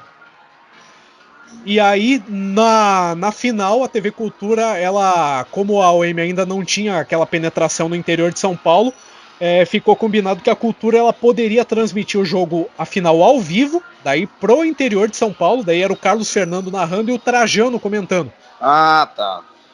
E assim, a São Paulo capital daí não assistiria o jogo pela Cultura, teria só a opção da transmissão da OM, só que daí a Cultura, se saísse o gol, alguma coisa, eles poderiam entrar com um boletim ao vivo e tal, mas a transmissão na íntegra era só pro interior mesmo. Entendi. Mas voltando a falar aqui do Na realidade, eu acho que a OM Brasil não durou nem um ano, né, Ricardo? Se eu não me engano, a transição da CNT acontece de dezembro para janeiro, dezembro de 92 para janeiro de 93, então assim... Essa data eu vou conseguir buscar aqui, na verdade foi em abril. Abril de 93? Foi... Ah, não, então foi mais de um ano. A decisão de mudar o nome foi em abril e a mudança mesmo foi em 23 de maio. Então tá certo. E foi a inauguração da CNT, que aí teve o programa aí, o Clodovil em Noite de Gala na Ópera de Arame. Que aí é aquela famosa encrenca do show do Roupa Nova no Ópera de Arame, que o Alborguete falou que o Clodovil era um boiola, não sei o que e tal. E se não me engano, deve ter sido aí nesse mesmo episódio que o Gerbuck ameaçou dar uma surra de cinta no Clodovil. Sim, né? Exatamente. Os grandes episódios, né, da OM, da CNT. Pessoas completamente sem controle e sem limites. O Gerbuck, ele contando a história num rádio-jornal que ele participava até o ano passado, ele falou que o Clodovil era íntegro, era honesto, era tudo, mas que deu uma estrelada aquele dia, ao chegar ao ponto do cara ficar nervoso e falar, olha, cara, eu vou te dar uma cintada. E tirou a cinta da calça e se armou pra ir pra cima do Clodovil. E na realidade, o Alborguete no dia seguinte fez esse relato, tem no YouTube, dele chamando o Clodovil de giletão, de... como é que ele fala? Uma bicha. Esqueci o que ele fala agora, mas ele descendo o cacete lá. Ele falou alguma coisa, não sei o que é se comunica pela bunda, ou pensa pela bunda. Fala pela bunda. Fala pela bunda. Mas isso já era na CNT, tanto que eu me lembro. A verdade é uma bicha que fala pela bunda. Uma bicha que fala pela bunda, porque ele não nominou o Clodovil, né? Não... Sim. E até uma coisa engraçada dessa mudança da OM para a CNT, porque assim, antes de ter a mudança de fato, o Alborguete ele já falava que haveria essa mudança de nome do canal, né? E no programa dele falava. Então, isso aí você fala de memórias que você de memória. tem. Uhum. Porque eu nunca vi nenhum vídeo, nenhum relato em audiovisual disso aí. Não, até uma memória que eu tenho que numa dessas promessas, né, desses anúncios que o Alborguete fazia no programa dele, porque uma nova rede de televisão vai estrear, a gente vai mudar de nome, vai ser CNT, e a programação vai ser toda mudada, e vai vir vários artistas, não sei, e ele dos artistas que ele falava, assim, que eu acho que ele vinha na cabeça dele na hora, ele fala, até a Angélica vai ser contratada pela CNT, né? E no fim das contas não veio a Angélica, mas veio a Mariane. É verdade, né? Veio o clone de segunda categoria. A Mariane que eu sempre achei ela bonitinha, mas hoje ela se superou, né? Ela virou milf. Não, aí, óbvio. Isso aí é coisa para uma opinião, meu. Nós estamos saindo, mas o Ricardo, mas o Alborguete tinha essas coisas, né? Falava que ia contratar a gente, não sabia nem o que tava falando. Pois é. Maluco, totalmente doido. Vai vir a Angélica aí, a criançada tudo esperando, no fim veio a Mariana. E nem ela falou que a Adriane Galisteu tinha câncer na próstata. As coisas assim, incompreensíveis. E a Mariane, que agora que eu tô me lembrando, na verdade, ela chegou na OM pra cobrir a vaga que havia sido deixada pelo Sérgio Malandro. Então vamos lá, o Sérgio Malandro teve duas fases. Uma na OM e depois uma na CNT no final dos anos 90, né? Na verdade, as duas fases já eram na CNT, porque ele foi contratado depois da mudança de nome, porque ele ia apresentar um programa infantil, até o nome é chupinhado do SBT, né? Porque o SBT tinha o Topa Tudo por Dinheiro, o nome desse programa infantil era o Tudo por Brinquedo. Ô, louco, meu. Que desgraça. E os desenhos era aquilo que não servia mais pra Globo, sabe? Aquelas coisas tipo Super Amigos, aquelas coisas inéditas. Nossa, mano. Pô, mas Super Amigos era legal, né? Tinha na forma de um balde d'água, não sei o que. Tinha Super Amigo, tinha umas coisas lá da Hanna-Barbera que passava também. Tipo Zé Colmeia, Dom Pichote, tá ligado? Tudo aquilo que você já viu na Globo tava passando na CNT. Pô, bicho, mas eu gostava desses desenhos. Não, eu também gostava. O que ferrava nesse programa era o horário, que começava às 6:30 da tarde, 5:30 da tarde, era assim. Tipo, eu garanto assim que em várias casas tinha aquela briga, né? Que era a mãe querendo ver a novela das 6 e a criança... O pai querendo ver o jornal também, porque tem um jornal desse horário, né? Geralmente o jornal regional é nesse horário. Sim, e o programa infantil lá 5:30, 6 horas da tarde na UEM. Só que o Sérgio Malandro ele veio e ficou pouco tempo, né? Porque logo ele acabou retornando, né, para SBT. E aí veio a Mariane para ficar no lugar dele. Exatamente. Eu queria fazer uma pergunta aqui para você, já que nós estamos falando da Rede OM e da CNT e falamos do Alborguete também. Uhum. Tirando todos esses acervos que a gente já viu, que a gente falou e tal, me diga uma memória que você tem de alguma matéria, alguma coisa engraçada que ele fez que você viu na época. Do Alborguete? Cara, que eu tenho uma memória, assim, que eu tenho uma engraçada, assim, uma memória engraçada foi uma vez que eu não vou nem lembrar a matéria, mas assim, o que o Alborguete fez depois, que ele tirando sarro, acho que do cara que havia sido preso, que ele vinha com aquelas coisas que ele sempre falava, ai, se você tá com pena, então leva pra casa, dá um beijinho nele. Só que na hora que ele falou que era dar um beijinho nele, a câmera deu um close na boca do Alborguete, só na boca, e ele fazendo aquele daí de repente ele mostrou a língua assim, daí, ai, me dá um beijo agora de língua. E eu tinha, se não me engano, uns 7, 8 anos, assistia aquilo em casa, cara, eu rolava de rir no sofá por causa daquela performance do Alborguete. Cara, sensacional perceber, né, assim, até como fãs e tal, que ele não mudou nada, né? Até o fim da vida foi a mesma coisa, sabe? Se bem que essa fase que eu conheci ele, que eu te falei em 2000, pela CNT Gazeta aqui, ele tava bem mais comedido, ele já não fazia esse tipo de performance, assim, vamos dizer, sabe? Uhum. Era um programa, não era tão light, mas era bem mais light do que rolava nessa época. Já tinha sido passada uma lei em 97, onde não podia mostrar cadáver na televisão, etc. Então, assim, já era um negócio bem mais light, porque o programa nessa época da UEM era muito, muito punk. Obviamente que hoje com a internet, os caras te mandam foto de morto no WhatsApp, tá ligado? Então, assim, a gente acaba perdendo um pouco da sensibilidade. Mas se for entrar e olhar com os olhos do passado, era muito punk, tipo, muito mesmo. E ele também ele se policiava muito, né? Que era aquelas travas que ele tinha por ser de televisão, que ele acabou perdendo totalmente depois que ele foi pra internet. Mas assim, até é engraçado. Filho da Gruta. O Filho da Gruta, essas coisas. Ponte que eu pariu. Ele ainda deixava escapar algumas coisas ainda no programa dele, que nem. Até pegando essa participação que ele fazia no Fala Brasil, né? Até nesse vídeo que eu mandei pra você hoje à tarde, ele, na hora que ele foi comentar lá dos dois que foram presos lá por estarem participando de racha, ele falou assim: dá um prato de fezes pra ver se o cara... Eu vi isso aí. E se fosse no programa dele, ele ia falar: não, dá um prato de cocô pra ver se o cara come. Na verdade, eu tenho vídeos dessa fase onde às vezes ele perdia completamente a estribeira e falava: dá um prato de merda pra ver se ele come. E coitado do Beto, né? Porque o Beto era o diretor dele, ficava falando: Alborguete, pelo amor de Deus, não faz isso não. Inclusive o Beto contou uma vez que o Alborguete tinha problema com a marcenaria, né, da Rede OM, porque todo mês eles tinham que fazer uma mesa nova pra ele, e os caras já estavam de saco cheio de fazer mesa. E aí um dia o Beto falou: olha, faz o seguinte, Alborguete, cortaram um pedaço de latão e colocaram em cima da mesa, bate no latão, porque as mesas não aguentam, não tem como fazer mesa todo mês pra você, bicho. Inclusive tem esses vídeos no YouTube que quando mostra a mesa ele batendo, é uma chapa de aço que fica ali. É um latão cortado, entendeu? Que os caras colocaram lá em cima e falaram: bicho, não dá pra pagar mesa todo mês, pra fazer mesa todo mês. Então assim, segura um pouco a onda e bate no latão.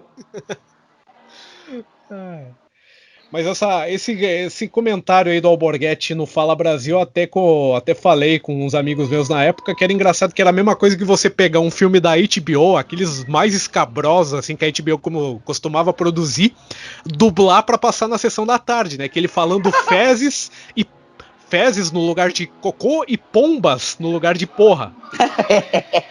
Pombas! Ele fazia muito isso por causa da questão do... Mas de vez em quando soltavam ali e tal, aí acabava, né? Uhum. E era engraçado, era sempre uma atração, né, ver o Alborguete, né, apresentando. Os grandes câmeras da Rede OM, né, o Sabugo, o Saulo, como é que é o que fazia câmera pra ele também, que era empresário dele na época, esqueci, agora foi pra São Paulo com o Ratinho. Ney Inácio?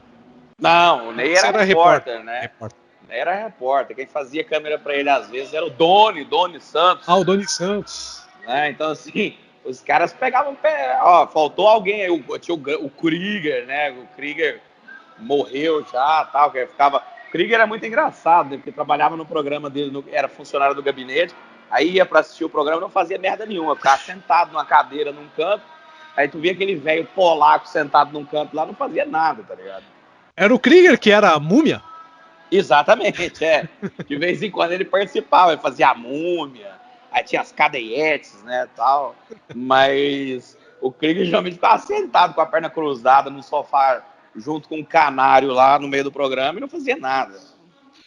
O Canário que era o repórter do programa Cadeia e quando o Alborguete não podia apresentar, ele era um dos apresentadores. Ele era um dos apresentadores, inclusive depois, acho que no final dos anos 90, ele inventou um negócio de apresentar um programa com uma vassoura, ele ficava batendo a vassoura na mesa, vou dar uma vassourada em vocês, não sei o quê. Então o Canário é um cara meio maluco, né?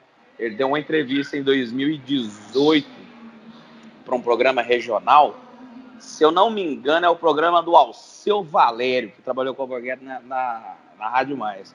Aham. E ele falou, que o Alborguete era um cara difícil e tal, e que ele falou para o Alborguete parar de fumar, ele falou assim, eu não tenho pressa para morrer e tal, um negócio assim, você vai te matar mais cedo, ele falou, não tem pressa para morrer não, tal. Então assim, o Canário tinha uma ligação muito... Aí eram os grandes repórteres, né? Filoco, Neinaço, Canário, Ratinho. Depois teve, na época que eu conheci o trabalho dele na CNT Gazeta, o Paulo Ricardo, né? Que era uma figura do Rio de Janeiro. Depois, Barbosa Neto, lá em Londrina. O Barbosa foi repórter dele, exatamente. Vários que participaram aí, e que integrando cresceram, a equipe. Né? E que viraram figuras, o Roberto Ascioli, né? Enfim, acabaram virando aí figuras de destaque ou na televisão mesmo ou na política, como é o caso do Barbosa Neto, que chegou a virar prefeito de Londrina. Uhum. O Roberto Ascioli, que comandou o 190 Urgente durante mais de 10 anos. Na tela do Exatamente. E vários outros. E assim, depois que teve a mudança de identidade visual, né? Inclusive, né, com uma outra cagada que eles fizeram, porque eles tentaram reeditar o Brasil Já, o Fala Brasil, né, o formato do Fala Brasil, que seria um jornal assim, mais uma pegada mais fantástico, assim, né, tendo matérias, mas também tendo segmentos. Inclusive na época o grande nome era o Celso Russomano, que havia saído do Aqui Agora e começado a fazer reportagens de direito do consumidor na CNT também, só que também não durou muito tempo. A repetição do que aconteceu lá atrás com o Fala Brasil aconteceu aí também com o Brasil Já. Eles tiveram que mudar o nome do programa e acabaram nisso também mudando o formato e virou aquele jornal mais quadradão e acabou, né, não sendo um bom negócio aí para ser. Um jornalismo dinâmico, né? Acabou deixando de ser isso para virar aquele jornal mais padrão, assim. Mas assim, dessa época, depois que virou realmente CNT, você tem aí alguma lembrança do canal? Aí algum momento, algum episódio aí da rede CNT, Gabriel? Só essas lembranças de 2000, de ver o programa do Alborguete nessa fase de reestreia. Uhum. Ele reestreia em 99, isso eu fiquei sabendo depois de velho, né? E de ver na Texat, igual eu falei mais cedo, e eu vi muito pouco, eu vi acho que 1 ou 2 programas, o meu pai zapeando nos canais, a gente descobriu e assistiu junto, eu rolava de rir, meu pai é um pai meio comédia, ele ria, mas falava assim, esse aí não é tipo de programa pra você assistir e tal, sabe? Mas continuava assistindo. E aí foi engraçado, porque foi uma fase, a gente assistiu, igual eu falei, uns 2, no máximo, estourando uns 3 programas. E aí depois eu esqueci disso, porque criança não fica com muita memória, ainda mais, especialmente crianças, né, porque crianças têm muita paciência, né, especialmente crianças com TDAH, tipo eu, assim, então.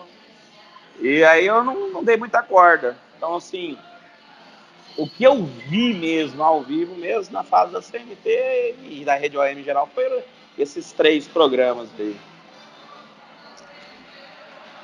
E eu, assim, da memória que eu tenho depois que a CNT se tornou OM, pelo fato até de eu morar em Curitiba, eu acabei tendo aí uma convivência mais, digamos assim, mais longa com a mais regional também, mais né? regional. Porque eu sou do estado de Goiás, igual todo o pessoal fala, eu sou de Goiânia, isso não chegou aqui muito pouco, chegou um pouco antes de eu nascer, depois um pouquinho, depois nessa fase que eu falei ali, 2000, a gente não teve esse contato. Eu só descobri isso através da internet. Tanto que era uma coisa até que eu ficava pensando, porque pelo fato da cabeça de rede da CNT ser em Curitiba, né, não dava para estabelecer, que nem, por exemplo, a Globo. Você sabe perfeitamente quando é um programa nacional e quando é um programa local. Na CNT não tinha muito isso. Então, às vezes eu ligava na CNT, tava passando determinado programa e eu ficava assistindo e pensando, será que essa porra tá passando em São Paulo também? Será que tá passando em outro lugar? Ou é só aqui, ou é só em parabólica e tal. Era uma coisa assim que não ficava muito claro pra mim, eu que sempre me liguei nesse negócio, não ficava muito claro pra mim se era aquilo que tava passando no momento, se era um troço local ou de abrangência maior. É igual eu tô te falando, uma pessoa como eu, que é totalmente alheia ao que aconteceu na época, realmente não chegava muito pouco. Eu me lembro que a Gazeta, nessa época que eu via esses programas aí, pouquinhos do Alborguete, a Texat não conseguia nem sintonizar ela, na maioria das vezes ficava fora do ar. Tipo assim, eu me lembro de tentar ver ele uma vez, só zapeando, e a tela preta, ou seja, tipo, fora do ar total a Gazeta. Então, assim, era difícil de chegar alguma coisa dessa aqui, entendeu? Imagina em 92, quando meu pai disse que chegou a pegar alguma coisa aqui, mas devia pegar, assim, uma imagem zoada e tal, sabe? Eu da CNT eu tenho assim duas lembranças, quer dizer várias, mas assim duas que eu queria destacar. Uma é a nova investida da OM, uma é a nova investida da CNT em dramaturgia, que era aquela série que foi ambientada em Curitiba em 96, que era o Pista Dupla. Que eu não sei se você ficou. Que é isso, cara? Era assim, era uma história de curioso agora. Era uma série ambientada em Curitiba que era dois irmãos gêmeos. Um era repórter e o outro era policial. E assim, eles demoraram para se conhecer, né, na série, assim, né? Eles foram criados na história, eles foram criados separados, né? E um não sabia da existência do outro. Eles acabaram descobrindo com o decorrer da série. E assim, era aquilo, um policial, o outro era repórter. E era uma série policial, era uma série de ação e putaria, inclusive, que teve várias cenas. Teve várias cenas aí de peitos e mulheres sem roupa e tralalá. O que era até muito bizarro, porque várias. Mas peraí, só um parênteses. Tem isso no YouTube? Cara, eu acho que se você procurar colocar Pista Dupla CNT, você consegue até achar um episódio na íntegra. Ô, louco, eu vou procurar isso depois, cara. É tipo um drama policial, assim, e tal. Sim. E assim, obviamente, como a CNT não tinha grana pra CGI, eles precisavam de dois atores que eram irmãos gêmeos de verdade, né? Entendi. E tinha. E quem que era esse povo, cara? Eram dois atores aqui de Curitiba. Inclusive, eles eram. Eu me lembro na época também, além deles fazerem essa série, eles participaram de uma propaganda política do Vagnoni. Meu Deus. Ângelo Vagnoni, que era o candidato do PT. Do PT, na prefeitura de Curitiba na época. E eram dois irmãos, atores aqui de Curitiba. E eram dois irmãos gêmeos, né, atores lá de Curitiba, que eram o... Cara, isso devia ser uma merda. Cara, era, assim, em termos assim de produção, assim, era muito mambembe, mas as histórias eram legaisinhas, eram gêmeos Willy Schumann e Werner Schumann. Meu Deus. Eles eram... Não tem um nome pior, não? E assim, como eu tava dizendo, é uma série que Mas o roteiro era bem escrito. O roteiro era bem escrito, as histórias eram legais até, e assim... Vários era muito ator que você estava acostumado a ver na propaganda da farmácia. Os caras apareciam como ator, inclusive a mulher. Você tá me zoando, velho. Sério. Tipo assim, era muito ator das propagandas aqui de Curitiba, inclusive. Tipo assim, o cara fazia propaganda da Óticas Ponto de Visão. Aí o cara ia lá, tava lá na série, tá ligado? O Ratinho participou da série. Ele Você participou tá falando sério? Ele participou fazendo o papel de um delegado. Nossa, bicho. Tem um vídeo disso? Cara, o episódio que o Ratinho participa, eu me lembro que uma vez eu achei, eu não sei se andaram tirando, mas tinha a participação do Ratinho, ele fazendo o papel de delegado. Mas você viu isso na época? Tipo assim, ao vivo? Na época eu vi alguns episódios, mas eu não lembrava desde o Ratinho que eu achei depois. Tá. O Santos do Ratinho, ele era um personagem recorrente na história, ele era um dos colegas de trabalho do irmão repórter, né? Você tá falando sério, cara? Sério. Cara, nessa série aí, o Mano, chefe eu acho que do... essa é a curiosidade mais bizarra que eu ouvi hoje do que a gente falou. Né? O chefe do jornal onde trabalhava esse repórter aí era o cara que depois acabou virando, é um ator chamado João Luciani, ele acabou virando secretário da Cultura no governo Beto Richa. Sério, bicho?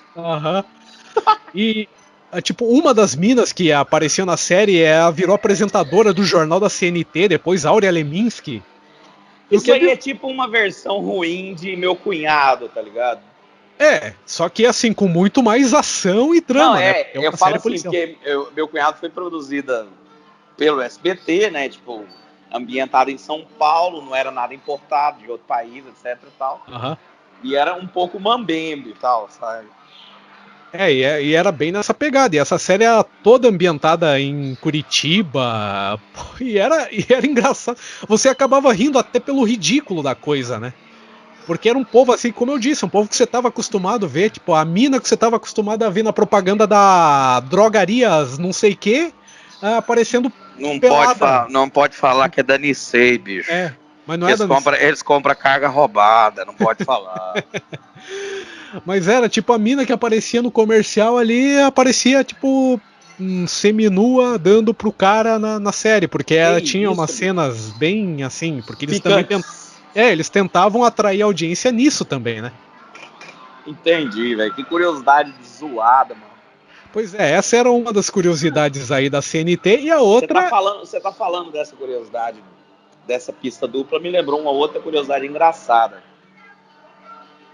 No Paraná, em 87, foi produzido um filme que era uma espécie de cópia do Mazzaropi.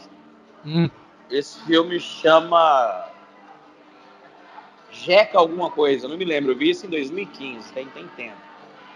E é um filme curioso, porque ele é produzido no Paraná, mostra imagens de Curitiba da década de 80, etc. Tal. E no pôster, existe o pôster do filme, e nesse pôster existem convidados especiais. Inclusive, um dos convidados é a Teodoro Sampaio, que é uma dupla paranaense, canta vestido de seda lá e tal. E no pôster tá lá Luiz Carlos Alborguete, o nome do Alborguete. Beleza. E eu vi esse filme, cara, 2 vezes, só pra achar ele. E ele não tá no filme. Então, provavelmente, eu acho que os vídeos dele as cenas dele foram retiradas do filme, mas ele, como devia ter sido de última hora, o nome continuou no pôster. O nome está no pôster, mas não existem cenas dele no filme. Existem cenas dentro de rádios em Curitiba, com outros radialistas, etc e tal, mas ele não aparece. O filme é de 86, se eu não me engano, que foi logo depois que o Teodoro Sampaio tinha lançado Vestido de Seda, por isso que aparece no filme para fazer o lançamento. Mas é uma curiosidade, realmente ele não aparece no filme, Alborguete. Enquanto você tava falando aqui, eu entrei no YouTube pra ver o que tinha dessa série Pista Dupla. Tem um episódio na íntegra, também tem um trecho de 6 minutos e meio e mais 2 vídeos com a abertura da série. Depois eu vou ver se eu acho esse trecho do Ratinho aí, bicho. Sensacional, velho. O Ratinho participando como delegado, cara. Eu não sei se vai ter ainda, mas quando eu vi, cara, eu achei muito zoado. Mas o Ratinho é um cara metido artista, né, tal. O Alborguete também era. Então, assim, a escola era essa. Os caras metidos a ator, artista. E a outra história bizarra que eu lembro é a história da chapa da pizza, né? Bicho, essa aí... Se você tiver como contar, inclusive, com mais detalhes que você deixou de fora, eu faço questão, viu? O que acontece é o seguinte, na época que eu estava na faculdade, né, no laboratório de comunicação da PUC, tinha o cara que era responsável por coordenar a parte de vídeos lá do laboratório. O cara nem começou a história, eu já tô rindo aqui. Ele era uma espécie de contra-regra ali que trabalhava ali pra PUC. E ele havia sido funcionário da CNT. Mas você sabe mais ou menos em que fase que ele trabalhou lá? Segundo ele, era nessa fase inicial, assim, a troca de nomes, né? Na época da troca de nomes. E aí, um dia, ele estava explicando sobre os equipamentos lá que a gente usaria, né? E aí ele pegou o refletor de luz, né? Que é uma chapa, inclusive quem entra ali no Instagram do PSQ tem uma montagem que eu fiz ali. É só entrar lá e ver a foto para ter uma ideia de como é esse refletor, que é uma caixa com uma lâmpada e várias as chapas. Uma chapa, né? Tem a chapa em cima, embaixo, na direita e na esquerda, como se fosse assim umas pétalas de flor, assim. Que é quando abre essas chapas parece uma flor desabrochada. São umas chapas laminadas, uma do lado da outra. As chapas laminadas que servem para direcionar a luz, né? Só que aquilo, quando a lâmpada tá ligada, aquele negócio com o tempo ela fica muito quente, porque a lâmpada normalmente é forte, né? Porque ela é feita para iluminar ambientes grandes, né? Sim, aquelas lâmpadas, as antigas lâmpadas que a gente fala, amarelas, né? A lâmpada bem forte. E ele ensinando a gente como mexer no equipamento, ele falou o seguinte: vocês nunca devem encostar a mão nessa lâmpada, né? Vocês nunca devem encostar a mão nessa chapa, porque fica muito quente. Para vocês terem uma ideia, a gente usava essas lâmpadas na CNT para requentar pizza de um dia para o outro.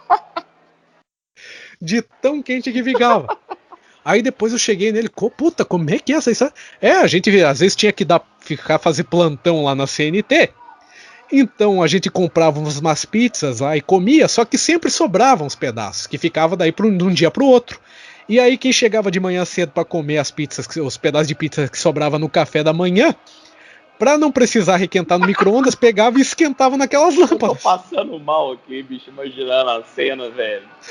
Isso é para vocês verem, espectadores do meu Brasil varonil, já diria o Zé Bonitinho. Isso é para vocês verem o nível da CNT, com todo respeito aos profissionais, mas para vocês verem o nível de amadorismo e esculhambação que a gente estava comentando mais cedo, falando que caractere zoado, que não entrava matéria, não sei o que e tal. É isso aí, bicho.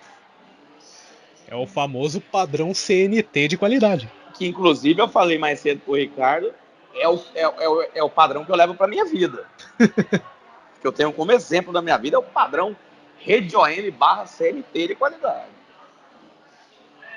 Hoje a CNT é um canal que foi comprado por um grupo evangélico.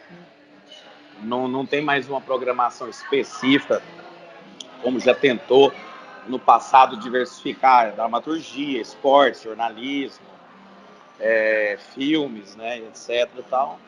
Mas ainda tem, principalmente no Paraná, né, aquela áurea de um canal histórico, assim, que as pessoas ainda lembram. Falam, a CNT, o Cadeia, a CNT, a Libertadores na época da OM, o futebol, o Galvão Bueno e tal. Então as pessoas ainda têm essa memória colorida na mente, assim, da CNT, apesar de hoje ter virado um canal que não tem nada a ver e que, na verdade, a única coisa é o nome, porque tudo diferente. É realmente um pecado isso que aconteceu com a OM, né? Perdoe meu trocadilho, né? Um pecado vir uma igreja evangélica e arrendar praticamente toda a programação, se não me engano 85, 90% da programação é só a igreja em questão, aí é apenas um ou outro programa que é realmente produção da CNT. É realmente triste ver uma situação dessas. Quem que tá lá? É o do chapéu? Que é o dono de lá? Não, é a Igreja Universal mesmo. Ah, tá, é do careca lá, né? Inclusive, se você ligar a televisão de madrugada, se você botar na Record e na CNT, vai estar passando a mesma coisa. Aquela mesma programação que passa de madrugada na CNT, aquela mesma programação que passa de madrugada na Record, ela passa quase o dia inteiro na CNT. Então, isso é que realmente eu concordo com você. Acho um crime com a história do canal e com tudo, mas é aquela história. Depois que o Zé Carlos Martinez morreu num acidente de avião, né, numa queda, o Flávio, irmão dele, tomou conta da CNT, depois passou para a filha do Flávio Martinez e ficaram um pouco sem rumo e acabaram tomando outros caminhos. O José Carlos Martinez, inclusive, que quando ele morreu, circulou ali pela internet as fotos do acidente dele. E eu tive a, entre aspas, oportunidade de conferir o desprazer de ver essas fotos. E o Martinez estava parecendo uma bisteca frita depois de ter caído daquele avião. Você deve ter visto isso no Assustador, né, seu vagabundo? Exatamente, assustador. É lógico, aquele site era só pedreira, nojeira do caralho. Mas a história é essa, é a história de um canal que quase foi, mas não foi.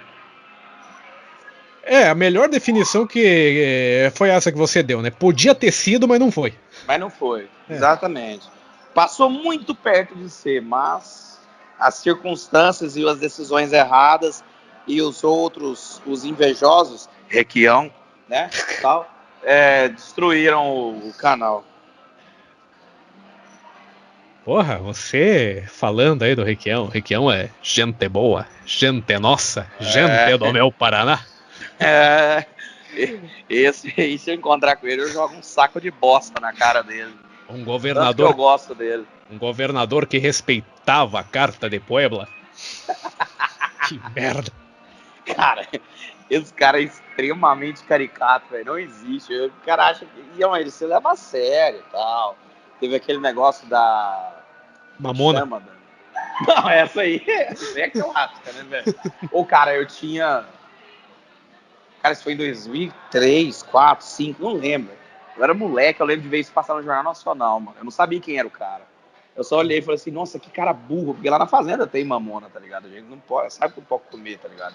Uhum. Aí eu falei assim, cara, que cara doente, mano. Esse cara é um demente completo, um débil mental, sabe? Aí eu olhei e falei assim, meu Deus do céu. E é muito bom, porque depois é que eu fui descobrir quem que era o cara, tá ligado? O Requião, ele sempre foi o caricato, mas o pior é que a turma leva ele a sério no Paraná. Quer dizer, agora menos, né? Mas teve uma época que ele era... Teve uma época que ele era Deus aí na política. Sim. Tinha uma época que era duro de aguentar. E não só ele, né? O clã Requião. Nossa, aí vinha todo mundo, né? Aquele pessoal do PMDB Velho de Guerra. O MDB Velho de Guerra. Daí você tinha o Maurício, que era o irmão dele, né? Que inclusive arranjou... O Maurício é que ficava no Porto Paranaguá, né? Não, esse que ficava era o Eduardo. Perdão. O Eduardo, o popular Cabeça Branca. O Maurício era aquele outro que... Até vou contar uma história aqui. Cabeça branca, foi bom demais. Porque o Requião também tá com a cabeça branca. Não, o pior é que esse Eduardo, assim, ele é a cara, assim, de rosto ele é igualzinho o Requião, só que ele sempre foi cabeçona branca. E o Requião agora, o que o Eduardo era em 2000, o Requião tá hoje em dia. E é muito bom porque o Requião tem uma puta barriga do caralho, né? Tipo, aí o Forget ficava tirando onda. Eu falei, esse barrigão aí do caralho, uma barrigudo. Uma vez eu encontrei o Eduardo, uma vez eu encontrei o Maurício, que é o outro irmão dele, que inclusive até ganhou secretaria, né? Foi secretário de esportes na época do governo Requião e tal, foi candidato a prefeito em Curitiba. Qual deles, né? Porque tipo, o cara teve... Cara, ele foi governador em 90, 94, 2003, 2006... Aí tem que saber qual que é deles aí. Foi a partir de 2003, nessa segunda fase aí dele como governador. Porque o Requião é tipo o Marconi Perillo aqui em Goiás, tá ligado? Uhum. Teve duas fases, 98, 2002, tipo, 99 tomou posse, né, 2003 tomou posse, e depois teve uma segunda fase, tipo, 14, 10, 14. Aqui o Requião ele ficou aí de 90 até 94, né, que na época ainda não podia reeleição, ele concorreu daí a senador, né, que ele, ao mesmo tempo que o Requião ele passou vários períodos aí como governador, ele também foi senador, foi vários anos aqui no Paraná. Aí ele foi eleito de novo governador em 2002. É verdade, 2002, Uhum. Tomou posse em 2003. Exato, tomou posse em 2003. E nessa segunda fase que ele acabou botando toda a parentada aí, né? O Eduardo para cuidar do Porto, o Maurício para ser secretário de esporte, se não me engano. E foi nessa época o Fábio Campana não era, ou ainda era assessor dele, porque eu me lembro do Fábio Campana descendo o cacete nele. Não, nessa época o Fábio Campana já não era mais. Pois é, ele descia o cacete nele, falava sobre nepotismo, etc. Tal. Inclusive se ele e a Ruth Bolognese. Se o Fábio Campana ele fala abertamente dessa questão do caso Ferreirinha, Se hoje em dia ele fala abertamente isso, é porque ele rompeu com o Requião, né? Que é uma... Sim, porque, na verdade, o troço cai muito mais nas costas do Requião do que na dele, né? Porque a ideia não foi dele, ele só concretizou a ideia, tá ligado? Aham. Mas a história que eu queria contar era do Maurício Requião, que uma vez eu encontrei ele no banheiro do Shopping Omar, em Curitiba. E ele tava muito estranho. Cara, que qualquer pessoa que olhasse pra ele ia pensar, puta, esse cara tá trincado de cocaína, velho. Porque ele tava no olho dele vidradaço. Você tá falando sério ou você tá me zoando? Falando sério. Mas o cara tava mordendo o brinco? Ele tava assim, cara, ele olhava pra você, ele parecia tipo uma estátua te olhando, que era aquele olhão vidrado, assim, sabe? Curitiba tem umas histórias muito loucas, né, velho? Rede ON Brasil e você, amigos. Por um ano. Muito bem, esse foi aí o episódio piloto aí do nosso spin-off, esse podcast que a gente vai trazer para você uma vez por mês, falando aí sobre a história da televisão, com mais no formato de bate-papo, é o podcast Made from TV, que você não escuta nem no cinema, nem no cabo e nem na locadora. Nem na Texat. E nem na Texat. E também nem na CNT, né? Porque essas alturas a Igreja Universal arrendou tudo. Comprou tudo. Então, suas considerações finais aí, Gabriel Medeiros. Eu queria falar que para um primeiro episódio, um piloto, muito produtivo, essa questão da história da televisão brasileira, etc. Então a gente vai focar nisso aí para fazer esse spin-off funcionar, para a gente trazer mais curiosidades e mais histórias para vocês aí, viu, galera? Seus pela-saco. Ouvintes estão convidados aí para apresentar sugestões de temas, comentar, porque isso também vai ser postado no canal PSQ. Exatamente. E era isso então, pessoal. A gente volta no mês que vem com mais um episódio aqui do podcast Made from TV. Para todos vocês que ficaram acompanhando a gente, obrigado aí por estarem na escuta e até a próxima. Tchau.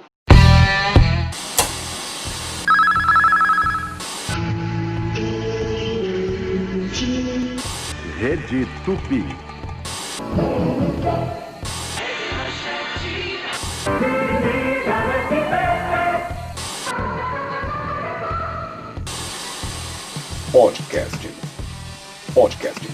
Podcast Made from TV.